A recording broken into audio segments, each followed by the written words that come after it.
धड़कनों के संग संग रक्से बिस्मिल किस नंबर 11 दूसरा हिस्सा लिखारी ऑनलाइन मैगजीन में खुशामदीद। कुछ ही देर बाद वो शहराम सूरी के ऑफिस के बाहर खड़ी उस अजीम शान इमारत को देख रही थी। क्या वो उसकी मदद करेगा? उसने एक गहरी सांस भरकर जैसे खुद को हालात पर छोड़ दिया। एक कोशिश एक कोशिश उसने अपने दोस्त के लिए करनी चाहिए। मुझे शहराम भाई से अर्जेंट मिलना है। उसने रिसेप्शनिस्ट से अपना तारफ करवाने के बाद मिलने की इल्तिजा की। सर, आपसे कोई लेडी मिलना चाहती है। बाहर फेंकवा दो। धाड़ सुनाई दी। रिसेप्शनिस्ट लरस गई। मैम, सॉरी, आप नहीं मिल सकती। प्लीज़ जाइए। रिसेप्शनिस्ट ने तमीज़ से कहा कि वो नहीं मिलना चाहता। ये सुनकर फरिया का दिल जैसे डूबने लगा। तो क्या आखिरी उम्मीद भी खत्म होनी थी? उसकी अजीज बहन जैसी दोस्त हमेशा के लिए बेयारो मददगार जेल में सड़ेगी? नहीं नहीं, उसे एक कोशिश करनी चाहिए। अभी वो खड़ी सोच ही रही थी जब उसने शहराम को हादी के साथ अपने ऑफिस से निकलकर पार्किंग एरिया तक जाते देखा। वो भागती हुई उसके पीछे गई। शहराम भाई, प्लीज मेरी बात सुने। मिन्नत भरे लहजे में कहकर वो जैसे रूहानसी हो रही थी। शहराम ने हादी को इशारा किया, जिसे समझकर हादी वहां से चला गया। शहराम ने गाड़ी का पिछला दरवाजा खोलकर उसे बैठने की ऑफर की और खुद भी दूसरी तरफ आकर बैठ गया। अब बोलो, सरदर सपाट अंदाज में बिना उसे देखे बोला। उसकी पेशानी पर सिरदर्दी थी। आफरीन को उसके वालिदैन ने धोखे से झूठे केस में फंसवाया है और अब वो थाने में है। आप ही वाहिद शख्स हैं जो अब इसे बचा सकते हैं। पुलिस ने कहा कि केस 3 दिन में बंद कर दिया जाएगा। अगर इस बीच में बेल हुई तो ठीक, वरना उसे सजा दी जाएगी। इसका सर्द अंदाज देखकर दिल ही दिल में कुढ़कर रह गई थी। मेरा कुछ न जाए। शहराम ने काफी लातालगी से ये 4 अल्फाज बोले थे। लेकिन वो अब भी आपकी बीवी है। उसने जैसे उसे रिश्ते की नजाकत याद दिलाई। यहाँ पर तुम गलती पर हो। वो सिर्फ वलीद गर्वेज़ी की मोहब्बत है। उसकी ज़िंदगी से मेरा कुछ ना जाए। तुम जा सकती हो। संगदली से कहकर उसने गाड़ी से उतरने का हुक्मनामा सुना दिया। उस बेहिस औरत का जिक्र सुनते ही उसका गुस्सा ऊद कर आया था। शहराम ने हादी को कॉल करके बुलाया। हादी ने आकर सीट संभाली। मैम, आप जा सकती हैं। हमें देर हो रही है। हादी ने बहरहाल एहतराम से बात की। फरिया ने लब भेंचकर शहराम को देखा। उसके पास ये आखिरी मौका था और वो उसे किसी कीमत भी खोना नहीं चाहती थी। सवाल उसकी बहन की जिंदगी का था, इज्जत का था। उसने पर्स पर गिरफ्त मजबूत की और खुद को एक जंग के लिए तैयार किया। आफी का किसी भी शख्स से कोई ताल्लुक नहीं है। आपको गलतफहमी हुई है शहराम भाई। शहराम ने उसे हैरत से देखा। आंखों में सवाल था। क्या मतलब? फरिया ने लब भेंचकर इस बात में सर हिलाया। आफी बिल्कुल भी वलीद या किसी से रिलेशन में नहीं है। वो ऐसी लड़की नहीं है। सच ये है कि उस दिन रिपोर्टर्स ने उसे घेर कर परेशान कर दिया था। जब भी वलीद ने सिर्फ उसे बचाने के लिए झूठ कह दिया। फरिया ने पत्ता फेंका। जिस शख्स से वो बेइंतहा मोहब्बत करती है वो आप हैं। सिर्फ और सिर्फ आप। मेरे साथ रहती है वो और मैं गवाह हूँ किस तरह वो आपको याद कर करके रोती है। फरिया ने आखिरी पत्ता भी फेंक दिया। इसकी आंखों में शहराम की खामोश सोच में गुम देखकर एक उम्मीद उभरी थी। वो सिर्फ आपकी बनना चाहती थी, लेकिन आप उसे नजरअंदाज करते रहे। जिस पर वो दुखी थी, थक चुकी थी, इसलिए उसने इतना बड़ा फैसला कर लिया। शहराम भाई, आपको शायद याद हो, जिस दिन आपकी बिल्ली ने बच्चे दिए थे। उस दिन हम बाहर जाने के लिए तैयार थे, लेकिन वो सब कुछ छोड़कर आपके पास आ गई कि बिल्ली शहराम के लिए खास है। अगर उसे कुछ हुआ तो शहराम को दुख होगा। फरिया अब उसे देख रही थी, जहां तासुरात नर्म होने लगे थे। वाकई, शहराम ने अपने मुतासिर कुन अब्रू उचकाकर उसे ये बेयकीन नजरों से देखा। तो उसने मुझे बताया क्यों नहीं, जब वो आई थी? वो अपने एहसासात आपके सामने जाहिर करने से हिचकिचाती रही। फरिया के चेहरे पर परेशान कुछ तासुरात उभरे। वक्त तेजी से गुजरता जा रहा था और उसे आज ही आफी की बेर करवानी थी। कुछ भी हो जाए, वो आपकी मोहब्बत, आपकी बीवी बनकर रहना चाहती थी, न कि नैनी। आपने वाकई उसे नहीं समझा शहराम भाई। शहराम ये सुनकर दंग हो गया। क्या वाकई वो संगीत औरत उसके लिए ऐसा सोचती है? फरिया ने अपने सारे पत्ते एक एक करके फेंक दिए। अब वो बेबसी से रोने लगी। आंसू उसकी गाल पर बिना रुके बह रहे थे। उसे खामोश देखकर वो मायूसी से कार का दरवाजा खोलकर बाहर निकलने लगी। लेकिन दरवाजा खोलते उसका हाथ रुक गया। वो आंसू पोंछकर उसकी तरफ मुड़ी। वो कहती थी, भले आप उससे मोहब्बत ना करें, लेकिन वो खुद को आपसे मोहब्बत करने से नहीं रोक सकती। हादी, गाड़ी पुलिस स्टेशन मोड़ो। शहराम हादी को हुक्म देकर सीधा होकर बैठ गया। फरिया तो जैसे खुशी से चीखने वाली थी। उसने जल्दी से अपने आंसू पोंछे और रिलैक्स होकर बैठ गई। अब उसे यकीन हो गया कि शहराम सूरी नंबर 1 का झूठा था, जिसके दिल में कुछ और ज़ुबान पर कुछ। उसे यकीन था कि शहराम आफ़रीन से मोहब्बत करता है, बस मानने में उसकी अना आड़े आती है। उफ़! आफ़रीन कितनी अहमक थी, उसे बिल्कुल भी एहसास नहीं हुआ। पुलिस स्टेशन पहुंचकर शहराम सीधा अंदर की तरफ बढ़ गया। आफ़रीन की बेल सिर्फ 20 मिनट में हो गई। उस वक्त फरिया ने एक खातून पुलिस ऑफिसर को आफ़रीन को बाहर लाते हुए देखा। सिर्फ 10 घंटे में आफ़रीन पूरी तरह नुचड़ चुकी थी। वो बिखरे बालों के साथ लड़खड़ाती हुई बाहर निकली थी। इसका खूबसूरत चेहरा सोजनज़दा और बुरी तरह दागदार था। उसकी जिल्द पर नाखूनों की बहुत सी खराश नजर आ रही थी। शहराम एक तरफ खड़ा उसे घूर रहा था। उसकी सियाह आंखें गुस्से में आग की तरह दहक रही थीं। ये बेवकूफ़ औरत हर बार अपनी हिफाजत करने में नाकाम क्यों रहती है? जब वो इसके साथ नहीं होता तो वो हमेशा खुद को नुकसान से दो-चार कर देती है। ये इसके साथ क्या हुआ है? क्या तुम लोगों ने इल्लीगली सज़ा दी है? फ़रिया ने चीख कर फ़ौरन उसके लड़खड़ाते वजूद को थामा। आफ़रीन की हालत इसके तसव्वुर से भी कहीं ज़्यादा ख़राब थी। उसे रोना आ गया। फ़रिया बमुश्किल उसे सँभाल सकी थी।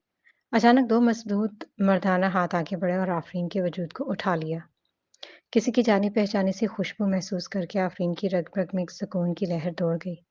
उसने बेइख्तियार आँखें बंद करके एक गहरी सांस लेकर अपने वजूद को ढीला छोड़ दिया। सूजन-ज़दा आँखें खोलने में उसे तकलीफ़ हो रही थी। उसके सीने पर जैसे बोझ बढ़ गया। जब भी वो मुश्किल में होती थी, शहनाम उसके लिए फ़रिश्ता बनकर उसे बचाता था। क्यों बचाता था वो उसे? वो वाक़ई अब उसकी एहसानमंद नहीं होना चाहती थी। वो थक चुकी थी, भर चुकी थी। आफ़रीन का ज़हन काफ़ी थक चुका था और आगे कुछ भी नहीं सोच पाई। बस किसी बच्चे की तरह उसके गले में बाजू मार करके खुद को इस मेहरबान के हवाले कर दिया। शहराम ने ये मंज़र 1 साल के बाद देखा था। आखिरी बार जब वो उसकी गोद में आई थी। जब उसे पुरानी हवेली में 3 दिन तक भूखा रहना पड़ा था। आज ही की तरह लाग़र नज़र आई थी। किसी ने आफ़रीन आफ़रीन पर तशद्दुद करके इसकी खूबसूरती को बुरी तरह मसख़ करने की कोशिश की थी। जैसे किसी को इसके हुस्न से हसद हो और इस तरह जैसे शहराम को तकलीफ़ पहुँचाई थी। वो बुरी तरह लेडी पुलिस पर धारा था। ये किसने किया? उसकी शोगरा उगरती नज़रें एक लेडी ऑफ़िसर पर जमी हुई थी। लेडी ऑफ़िसर ने चौंक कर उसे देखा। सर, ये कैदी औरतों का काम है। इसका हमसे कोई ताल्लुक नहीं है। शहराम ने ये सुनकर कर तैश से कहा, ऐसा लगता है कि आप लोग कानून से नावाकिफ़ हैं। ये सिर्फ़ और सिर्फ़ एक मुद्दई है। आप सिर्फ़ तफ़्तीश कर सकते हैं। अब ये मुजरिम साबित नहीं हुई है। बिना जुर्म साबित हुए आप लोगों ने इसे तशद्दुद का निशाना किस लिए बनाया? आप सब लोग जवाबदेह हैं। इसके लिए मैं कोर्ट में केस करूँगा। वो काफ़ी भुनाया हुआ लग रहा था। लेडी ऑफ़िसर बुरी तरह डर गई। उसे मालूम था कि वो एक मशहूर वकील है। देखिए सर, मैं इस मामले को अपने आला ऑफ़िसर्स तक पहुँचाती हूँ। आप परेशान ना हों। महमियत पर तशद्दुद करने वालों को सख्त सज़ा मिलेगी।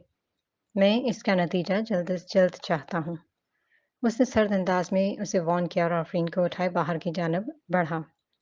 गाड़ी में बिठाकर वो उसके साथ बैठ गया। फ़रिया आगे हादी के साथ बैठ गई। गाड़ी में बैठते ही उसने आफ़रीन की भीगी हुई और तकरीबन निचड़ी हुई शर्ट का बाजू ऊपर करके उसके जिस्म के दाग देखने चाहे। पूरा बाजू सुर्ख-सुर्ख निशानात और खरोंचों से भरा हुआ था। शहराम धक से रह गया। उसकी आंखों में गैस भरा। उसने जल्दी से उसके गले के बटन खोलकर बाकी जिस्म पर भी दाग देखने का इरादा किया। लेकिन आफ़रीन ने शर्म से उसका हाथ थाम लिया। वो एक गहरी सांस भर के रह गया। अभी इन दोनों में ऐसी कुर्बत नहीं थी कि वो इस हद तक आगे बढ़ता। फ़रिया, तुम इधर आओ। आफ़रीन की शर्ट चेंज करो। उसने बाहर निकलकर हादी को भी बाहर आने का इशारा किया और अपनी विंड ब्रेकर उतारकर फ़रिया को थमाई। फ़रिया ने खामोशी से विंड ब्रेकर थामी और पीछे बैठकर उसकी शर्ट उतारकर उसे वो विंड ब्रेकर पहना दी। इसका पूरा वजूद ज़ख्मों से चूर था। शर्ट उतारते हुए भी कई बार वो दर्द से सिसकी थी। फ़रिया का दिल किया इन हाथों को काट कर कुत्तों को खिला दे, जिन हाथों ने उसकी प्यारी सी बहन की ये हालत की है, बिना किसी जुर्म के। शर्ट बदलवाकर उसने शहराम को आगाह किया तो वह गहरी सांस भरता वापस ड्राइविंग सीट पर बैठ गया। हादी अब पैसेंजर सीट पर था। शहराम ने झटके से गाड़ी आगे बढ़ा दी। उसके सहन में आफ़रीन का दागदार सफ़ेद बाजू था, जिसे वे तसव्वुर में लाते ही इसका इश्तियाल बढ़ रहा था। कैसे कर सकते हैं ये लोग ऐसा? कैसे? आफ़रीन ने हिचकिचाकर फ़रिया को देखा। इसने मुझे क्यों बचाया? मर जाने देते मुझे। क्यों आया है? श्श! खामोश रहो, मैं लेकर आई हूँ। तुम्हें पता है तुमने किससे पंगा लिया है? खिज़र यूसुफ से, जो इस मुल्क का असर और रसूख वाला शख्स है। उसके आगे कोई भी तुम्हारी बेल करवाने में कामयाब नहीं हो रहा था। اور شہرام بھائی میری آخری امید بچے تھے۔ میرے پاس صرف آج کا دن تھا۔ اگر آج تمہاری بیل نہ ہوتی تو تمہاری بیل کبھی نہ ہو سکتی۔ فریا نے ہلکی سی آواز میں اسے جھاڑ پلائی۔ ہو سکتا ہے اس نے شیش کی مدد لی ہو، آفرین نے پرسوچ انداز میں کہا۔ پاگل لڑکی، شیش اس کے آگے کچھ نہیں ہے بے وقوف۔ تم نہیں جانتی شہرام بھائی کتنے بڑے آدمی ہیں۔ کوئی بھی شہرام بھائی کا مقابلہ نہیں کر سکتا۔ وہ بہت اثر و رسوخ والا شخص ہے۔ شیش تو شیش، ایون ولید گرویزی بھی اس کے آگے پانی بھرتا نظر آئے گا۔ فریا کو تو اس کی کم علمی پر افسوس ہوا۔ آفرین دنگ رہ گئی۔ یہ وہ کیا سن رہی تھی؟ کیا واقعی؟ کیا میں اب بھی جیل میں ہوں یا یہ خواب ہے؟ کچھ دیر کی خاموشی کے بعد آفرین نے ہچکچا کر پوچھا۔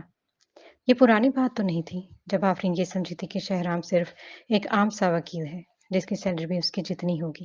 اب یکا اس کے سامنے کسی الف للوی شہزادے کی طرح کھڑا ہو گیا تھا اور وہ دنگ تھی۔ کچھ ماہ پہلے کے طنزیہ الفاظ اس کے منہ پر آ پڑے تھے جب وہ اسے اس کی اوقات یاد دلا رہی تھی کہ تم بھی ایک عام سے شخص ہو۔ اب اسے یہ سب یاد آتے ہی بری طرح شرمندگی نے گھیر لیا تھا۔ کس طرح اسے کمتر سمجھی تھی، ابھی اسی کمتر شخص نے اسے پھر سے بچایا تھا۔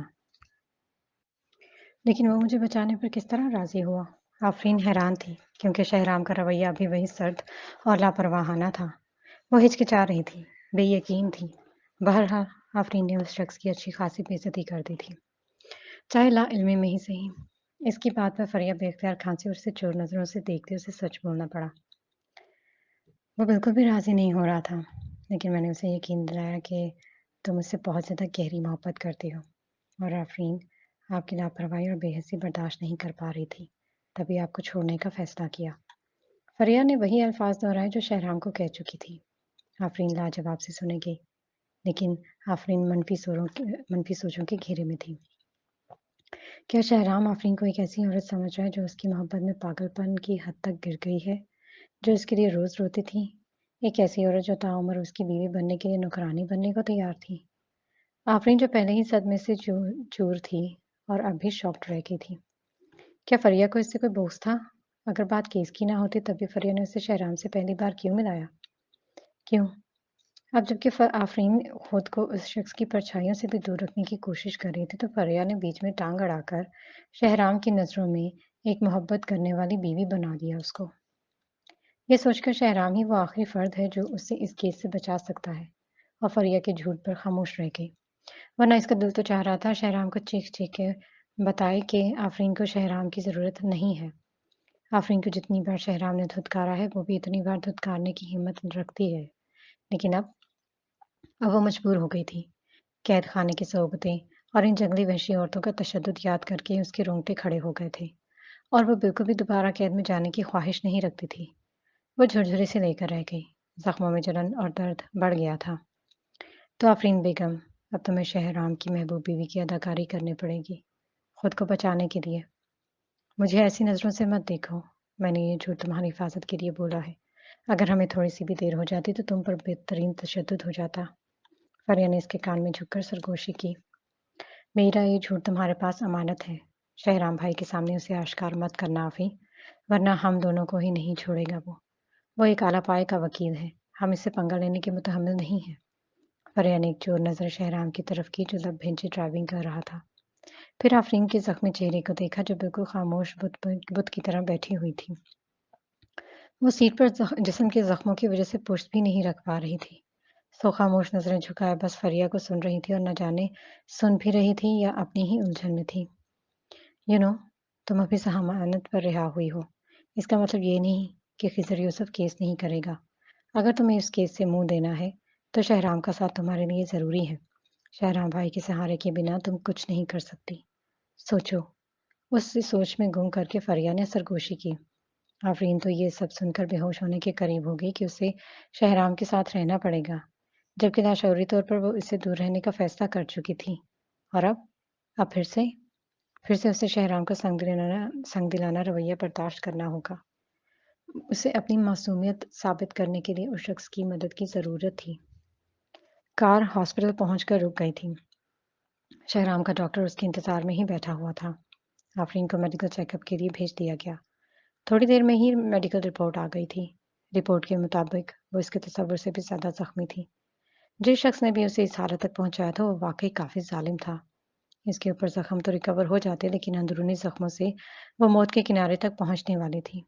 अगर इसे देर हो जाती तो यकीनन आफरीन उम्र भर के लिए मां नहीं बन सकती थी। सूरी साहब, आपकी बीवी काफी हद तक जख्मी है।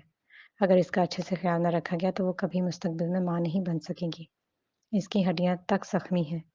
डॉक्टर ने पेशावराना अंदाज में मशवरा दिया। शहराम दंग रह गया। इस हद तक उसकी कंडीशन खराब थी। वो पहले भी हवेली के कैदखाने में तकलीफ सह चुकी थी, जिसे कोई आम इंसान बर्दाश्त न कर सकता।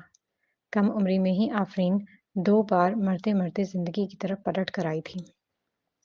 आपको उसका पूरा ख़्याल रखना है, डॉक्टर उसे कह रहा था। शहराम बस लब भींचे सुन रहा था। वो उसकी बीवी थी और वो बिल्कुल ये नहीं चाहेगा कि वो उम्र भर के लिए बाँझ हो जाए। उसे कुछ करना होगा। हालाँकि उसने इस हद तक प्लानिंग नहीं की थी। ये भी नहीं सोच रहा था कि वो उससे कितनी मोहब्बत करती है। उसे बस उसे बचाना था, कुछ भी हो जाए। वो डॉक्टर के ऑफिस से रिपोर्ट थामे बाहर निकला तो हादी उसके इंतजार में खड़ा था। मालिक, मैंने आपके हुक्म के मुताबिक इन्वेस्टिगेट की है, जिसके मुताबिक जमशेद ने किसी के इल्म में लाए बगैर सस्ती वायर का इस्तेमाल किया था। जाफर साहब की कंपनी के सारे लोग इस हकीकत से वाकिफ हैं, लेकिन इनको रिश्वत देकर खामोश करवा दिया गया है। जाफर साहब और उनकी अहलिया ने अपने भतीजे को बचाने के लिए मैम आफरीन पर इल्ज़ाम रखकर कुर्बानी का बकरा बना दिया। ये मैं रसीदें सबूत के तौर पर लाया हूँ। उसने फाइल आगे की। शहराम को तो यकीन ही नहीं आ रहा था। क्या इनको भतीजा अपनी बेटी से ज़्यादा प्यारा है? उसे शक हुआ कि अंदर ही अंदर कोई और बात होगी।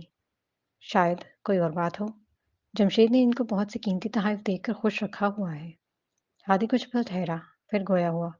खिज़र यूसुफ को मालूम हो गया है कि मैम आफरीन की बेद हो गई है। अब वो ऊंचे से ऊंचा वकील तलाश कर रहे हैं। समझ गया। शहराम ने उस बात में सर हिलाया और फाइल संभाले वीआईपी वार्ड की तरफ बढ़ा जहां आफरीन एडमिट थी। फरिया ने शहराम को वार्ड में दाखिल होते देखा तो फौरन उठ खड़ी हुई। आप बात करें, मैं जब तक कुछ खाने को लाती हूँ।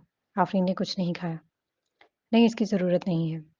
शहराम का लहजा इंतहाई सर्द था। बाहर का खाना आफरीन की सेहत के लिए मुज़र है। मैंने हादी को हदायत किया अपने शेफ से अच्छा बनवा कर लाए। फरिया लाजवाब हो गई। वाह वाह, आफरीन के तो मज़े हो गए। अब बस बिस्तर पर लेटे ही बिना हाथ पैर हिलाए इसको अच्छा खाना मिल रहा है।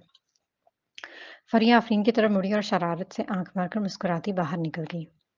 आफरीन दिल ही दिल में शहराम की इस कदर केयर करने पर खुश हुई। क्या ये इसका वहम था या हकीकत? इस अकुड़ शख्स ने उसकी केयर में चंद जुमले बोले। दरअसल मुझे तो कुछ भी खाने पे कोई एतराज़ नहीं है। वो नज़रें झुकाकर हिचकिचाई। वो अभी तक शहराम की तरफ से खौफ में थी। इन दोनों के बीच अब भी तनाव का माहौल था। कुछ भी? शहराम ने एक हल्का सा कहका लगाकर जैसे इसका मजाक उड़ाया। इसकी आंखों में अब भी सर्द की झलक रही थी। क्या तुमने डॉक्टर की तरफ से मिला हुआ मेडिकल सर्टिफिकेट नहीं देखा? आफरीन ने उसे उलझ कर देखा। उसकी आंखों में सवाल था। कौन सा मेडिकल सर्टिफिकेट? बेवकूफ लड़की। एक कुर्सी खींचकर उस पर टांग जमाकर पुरसकून अंदाज में बैठकर जारी रखी बात। क्या तुम जानती हो तुम्हारा जिस्म किस कदर कमजोर हो चुका है? डॉक्टर ने कहा कि अगर तुमने इसका ठीक से ख्याल नहीं रखा तो तुम हमेशा के लिए बांझ रह जाओगी। इन अल्फाज ने वाकई आफरीन को चौंका दिया था। दरअसल वो सिर्फ इसलिए अपने जिस्म का ख्याल नहीं रख रही थी कि वो समझी मैं अभी यंग हूँ, छोटे-मोटे मसाइल का सामना कर सकती हूँ। अब जब उसने इस मामले को संजीदगी से तसव्वुर किया तो दहल कर रह गई। मैं तुम्हें आखिरी बार वार्न करता हूँ कि मुझे ऐसी बीवी बिल्कुल नहीं चाहिए जो अंडे ना बना सके। शहराम ने उसे अच्छी तरह बार-बार करवाया ताकि वो मुहतात आ जाए। अगर वो अब भी उसके साथ रिश्ते में आगे बढ़ना चाहती है तो उसे अपने आप को सेहत की तरफ वापस लाना होगा। आफरीन तो जल्द भून गई। तो आप कोई और बीवी देखें। मैं मुर्गी नहीं जो अंडे देती फिरूं। नाराजगी से कहकर मुंह मोड़ गई। तुम्हारी हिम्मत कैसे हुई इस तरह की बात करने की? शहराम ने आंखें छोटी करके उसे घूरा। उठकर गुस्से से आगे बढ़ा तो आफरीन ने खौफजदा होकर खुद पर कंबल तान लिया। लेकिन झटके से कंबल लेने की वजह से इसके जख्मों पर बुरी तरह से ठेस उठी। वो सिसकारी भरकर रह गई। इसकी सिसकारी पर शहराम के कदम रुक गए। दिल में उसके लिए हमदर्दी और तरस के जज्बात उभरे। अब ऐसी भी क्या जल्दी कि एक मासूम को डरा ही दिया। उसने खुद को सरजश की। बहरहाल वो भी इंसान था, शैतान तो नहीं। ओके, अब कंबल से बाहर आओ और इन कागजात पर दस्तखत करो, या मैं खुद ही कंबल हटाकर तुम्हें उठाऊं। اس نے دستاویز کی فائل اس کے قریب رکھی جس میں شادی میں کارپوریشن کی شرائط درج تھیں۔ اس نے ہچکچاتے ہوئے دستاویز کو ایک نظر ڈالنے کے لیے کھولا۔ پہلی شرط میں یہ لکھا تھا کہ وہ اس کے ساتھ رہے گی اور کھانا پکانا، صفائی ستھرائی، بلی اور اس کی دیکھ بھال کی پابند ہوگی۔ دوسری شرط کہ اسے رات 9 بجے تک گھر پہنچنا تھا۔ کسی بھی غیر شخص کے ساتھ ملنے پر پابندی تھی۔ یہ بکواس شرط ہے۔ وہ دانت پیس کر رہ گئی۔ اس کی حیرت زدہ شکل دیکھ کر وہ ہونٹ مٹھی میں دبائے ہلکا سا مسکرایا، پھر ہلکا سا کھانس کر اسے متوجہ کیا۔ زیادہ مت سوچو، آخری فیصلہ تمہاری کارکردگی پر منحصر ہے۔ بصورت دیگر کبھی بھی میرے ساتھ ریلیشن بڑھانے کا مت سوچنا۔ دوسری اہم بات، اب میرے سے کوئی چال مت چلنا، کیونکہ مجھے چال چلنے والی عورتوں سے نفرت ہے۔ میری بات سمجھ گئی ہو نا؟ وہ واقعی اسے سمجھ میں نہ آیا۔ کیا مطلب؟ آفرین کو لگا جیسے اس کے لیے خسارہ ہی خسارہ ہے۔ شروعات اس شخص نے کی تھی۔ کون تھا وہ جو اسے حقارت سے دیکھتا تھا، حقارت سے بات کرتا تھا، شک کرتا تھا، ایون صفائی میں بھی اسے سننا نہیں چاہتا تھا؟ شہرام نے اسے منظر میں دیکھ کر غرور سے گردن اٹھائی۔ اس معاہدے پر دستخط کرو تاکہ میں تمہارا کیس لڑ سکوں۔ میں مجرم کو سزا دلوانے میں ہر ممکن حد تک کوشش کروں گا۔ کیا آپ جمشید کا حوالہ دے رہے ہیں؟ آفرین نے اسے ناسمجھی سے دیکھا۔ شرائط پر دستخط کرنے کا مطلب یہی تھا کہ آفرین اپنی آزادی کی قیمت دے رہی تھی۔ ہاں۔ شہرام کرسی پر دوبارہ ٹانگیں لمبی کر کے ریلیکس سا بیٹھ گیا۔ خضر اور یوسف نے تم پر مقدمہ کرنے کا فیصلہ کیا ہے۔ کیس ہر ممکن طور پر اگلے ہفتے عدالت میں جائے گا۔ فی الحال پورے ملک میں میرے علاوہ کسی میں بھی کیس کو سنبھالنے کی ضرورت نہیں ہے۔ مجھے اندازہ ہے کہ خضر یوسف نے اپنے وکیل کے طور پر کس کی خدمات حاصل کی ہیں۔ وہ وکیل واقعی قابل ہے اور وہ تمہیں 20 سال سے زیادہ کی سزا دلوا سکتا ہے۔ آفرین ڈر کر اسے دیکھنے لگی۔ اس کی آنکھوں میں واضح ڈر اور خوف دیکھ کر شہرام کا دل پسچ گیا۔ اس نے اپنے ہونٹوں کو بھینچا۔ پہلے میرا اندازہ یہ تھا کہ تمہارے لیے 1 سال کی جیل کی سزا کاٹنا بہتر ہوگی، لیکن اب صاف نظر آ رہا ہے کہ در پردہ کوئی تمہیں سخت نقصان پہنچانا چاہ رہا ہے۔ پرسوچ انداز میں کہتے ہوئے اسے غور سے دیکھے گیا، جو بالکل دنگ سی بیٹھی تھی۔ آپ کا مطلب ہے کہ کیا ان قیدی عورتوں کو مجھے مارنے کے لیے رشوت دی گئی تھی؟ آفرین نے سر اٹھا کر حیرت سے پوچھا۔ ہسپتال میں ٹریٹمنٹ کے دوران اسے ولید اور ایز کی بارہا فون کالز آ چکی تھی، لیکن آفرین نے ریجیکٹ کر دی۔ وہ بالکل بھی کسی سے بات کرنے کے موڈ میں نہ تھی۔ جلدی اسے خضر یوسف کی طرف سے لیگل لیٹر بھیجا گیا۔ مقدمے کی سماعت اگلے ہفتے طے کی تھی۔ ہاسپٹل سے ڈسچارج ہونے کے بعد وہ پورے شہر کے وکیلوں سے قانونی مدد کے لیے ملی، لیکن کوئی بھی اس کا کیس لینے کو راضی نہ تھا۔ کسی میں ہمت ہی نہیں تھی جو خضر یوسف جیسے سانڈ سے ٹکر لیتا۔ ایک نے تو سختی سے کہہ دیا، میم، جو بھی آپ کا خضر یوسف کے خلاف کیس لے گا، ایسا سمجھے سیدھا سیدھا ان سے پنگا لے رہا ہے۔ دوسرے نے کہا، میم معاف کرنا، ہم کچھ بھی کر لیں لیکن کیس نہیں جیت سکتے۔ بھلے میں چیلنج کا کتنا ہی مقابلہ کروں، کیس نہیں جیت سکتا۔ مقدمے کی تاریخ قریب سے قریب آتی جا رہی تھی۔ آفرین اس قدر ہی پریشان ہو رہی تھی، یہاں تک کہ اس کی نیند بھی ٹوٹ چکی تھی۔ بالآخر سب طرف سے مایوس ہو کر اس نے شہرام کو کال کی۔ اس کے اسسٹنٹ ہادی نے مؤدبانہ انداز میں جواب دیا، میم، سر ابھی مصروف ہیں، کیا میں آپ کی مدد کر سکتا ہوں؟ شہرام صاحب نے کہا تھا کہ وہ میرا کیس لڑیں گے، اس سلسلے میں ان سے بات کرنا چاہتی ہوں۔ میں شرائط نامے پر دستخط کرنے پر راضی ہوں۔ ہادی نے بے ساختہ ابھرنے والی مسکراہٹ دبائی، سوری میم، لیکن اب وقت نہیں رہا۔ آفرین تو یہ سن کر غصے سے بلکھار کر رہ گئی۔ کیا مطلب تھا اس بات کا؟ میم، سر کا واقعی وقت بہت قیمتی ہے اور کچھ مواقع ہمیشہ کے لیے انتظار نہیں کرتے۔ یہ کہتے ہی ہادی نے فون کاٹ دیا۔ اس نے مڑ کر کرسی پر سوچوں میں مگن اپنے مالک کو دیکھا، جو سوچ میں کافی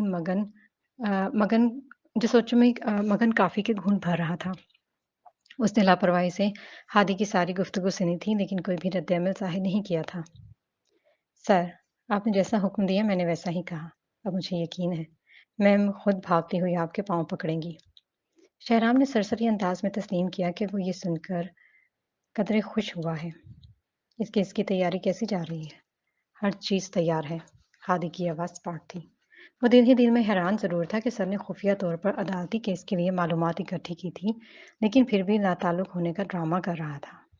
سر، کیا آپ کو نہیں لگتا کہ آپ کا یہ رویہ آپ کی بیوی کو دور کر دے گا؟ दूसरी तरफ आफरीन बीच में लटक गई थी। आगे कुआं, पीछे खाई के मुस्ताक। उसे समझ नहीं आया कि वो क्या करे। यकीनन शहराम के साथ रहना जेल में रहने से 1000 दर्जा बेहतर था।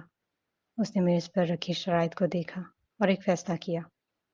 फरिया से उसकी ऑफिस की एड्रेस लेकर अब वो शहराम को मनाने के लिए तैयार थी। उसकी किस्मत अब इसके हाथ में थी और वो मौका ज़ाया नहीं कर सकती थी। उसने शहराम की पसंद की एक डिश तैयार की और सफ़ेद फ्रॉक पर जीन्स और पिम्स पहनकर तैयार हुई। उसने कोई गर्म स्वेटर या शॉल नहीं ली। बाहर आते ही उसके वजूद में सर्दी से कपकपाहट तारी हो गई। उसे सख्त अफसोस हुआ कि काश कोई गर्म शॉल ही पहन लेती, लेकिन फिर से फ्लैट की सीढ़ियाँ चढ़ने में उसमें तवानाई नहीं बची थी। वह पहली बार इसके ऑफिस आई थी। रिसेप्शनिस्ट ने पहले फ़ोन करके इजाज़त तलब की, फिर उसे इंतज़ार करने का कहा। माफ़ कीजिएगा मैम, सर अपने क्लाइंट्स के साथ मीटिंग में हैं। बराए मेहरबानी इंतज़ार करें। उसने अस्मात में सर हिलाया और वेटिंग एरिया में जाकर बैठ गई। इस इंतज़ार में ही आधा घंटा गुजर गया। ऊपर दफ्तर में शहराम शीश के साथ बैठा हुआ था। हर 5 मिनट के बाद घड़ी पर नज़र डालता रहा। शीश से अब मज़ीद बर्दाश्त न हुआ तो बोल उठा। तुम अब उसे सामने आने के लिए कह सकते हो। नहीं, मैं उसे सबक सिखाना चाह रहा हूँ। शहराम ने बढ़कर खिड़की का शीशा एक तरफ किया। खिड़की खुलते ही तेज ठंडी हवा के झोंकों ने उसे कपकपाने पर मजबूर कर दिया। वो एक बेख्तियार चौंक पड़ा। किसी को लॉबी में सेंट्रल हीटिंग ऑन करने के लिए कहो। बाहर बहुत ही सर्दी थी। अगर उसे ठंड लग गई तो? शीश ने होंठ सिकोड़े। क्या ये ज़रूरी है? लॉबी काफ़ी गर्म है। आफरीन को भाभी को ज़ुकाम नहीं लगेगा। ये इसके लिए नहीं, मैं सिर्फ अपने मुलाज़मों के लिए फ़िक्रमंद हूँ। कहीं किसी को सर्दी न लग जाए। उसने बिना हिचकिचाए बात टाली। हर्षीश को याद था, शहराम ने इस तरह कभी भी अपने मुलाज़िम को ख़्याल नहीं किया। बस पर्दा वजह भी साफ ज़ाहिर थी कि आफरीन का ही ख़्याल रख रहा था।